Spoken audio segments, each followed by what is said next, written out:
ও বিশারা গেল ছুটিত আর ও আজকে তার চেহারা দেখা যায়।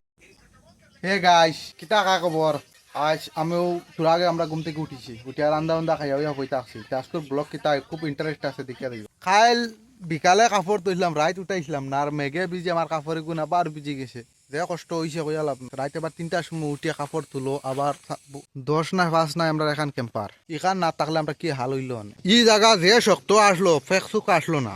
এক জায়গায় গাড়ি রাখতে রাখতে কিরকম ফেক হইছে দেখাই নি। বেটা তার গাড়ি ডাকতে করি আমরা তিরফাল সিরিয়া নিয়ে গাড়িতে নিয়ে আটাকে রাখি। ইনো যেভাবে জঙ্গল আগে তো জঙ্গল আসলো না, পরিষ্কার আসলো না, মাটি বা করাইল আসলো, এখন জঙ্গল হয়ে গেছে। এই লোকটা কিতা লেগে দেবা আমি আজ পর্যন্ত বুঝতে পারছি। তোমরা যদি বুঝতে পারো তে আমারে জানাও। এই জায়গা থেকে আমরা রুম আসলো, রুমাল লাকড়ি যেগুন বাচ্চে অনু ফারিয়া দেবা, অনু আরো টিন দেখা যেটা সব রুম আসলো ইটা দেখা। ও গাড়ির পিছিয়ে লম্বা রুম, এখন সারা আমরা জ্বালাই আর আমরা মেস তো দেখাইছি আগে আর এখনো দেখি, কারণ যত লাকড়ি আছে সব জ্বালাই আমরা শেষ করিয়া।